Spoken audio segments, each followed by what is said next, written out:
Hi West Coasters, it's Lee here from West Coast Krav Maga, and I want to talk a little bit about our mindset and a quote that I was taught.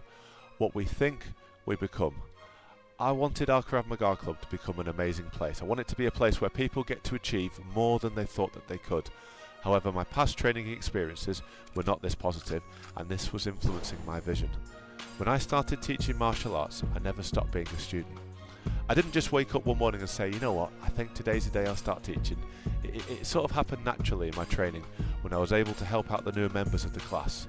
This progressed over time to being the person at the front, the person who was teaching the lesson. My first experiences of being coached were about 30 years ago. I started studying judo and I absolutely loved the training, and after a year I started competing. Up to this point my coach was absolutely motivational.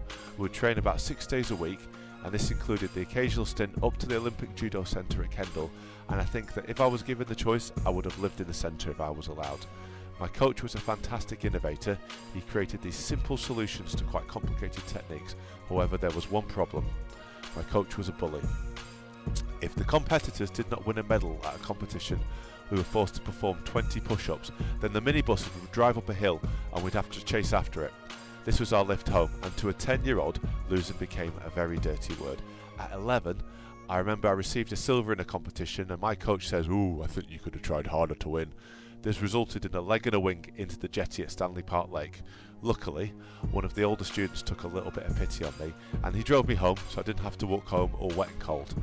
At the time of these events, it was my first sporting experience, and I thought, you know what, this is how you should be treated. This is how it's done. And I know now that I should have been inspired by my coach.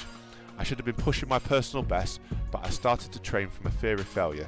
I would commence one of my fights with a mindset firmly focused on not failing. You become trapped in overthinking about failure. The problem is, I think you start digging grooves. It's a little bit like seeding a field, only what you're growing is doubting your abilities. Can you guess what this did to me by the time I was 13? What I didn't know at the time was how deep these seeds were planted. Later in my career, I was given the opportunity to coach, and I wanted to be the polar opposite to my early days in judo.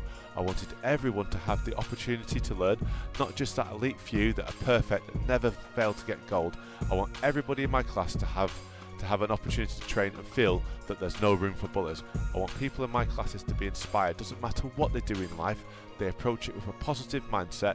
They don't need to know all the answers to all the questions, but they need to be happy to find out along the way.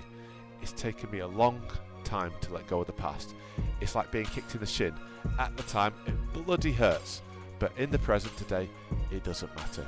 I'm happy I've created a Krav Maga club that looks towards the future. I've got people of all genders, I've got people of shapes, all sizes, all ages training with each other, and they learn together. Yes, there's still a few press-ups, but you can compete with yourself. You can improve at your pace towards your goal without fear of a leg and a wing for the occasional bad day.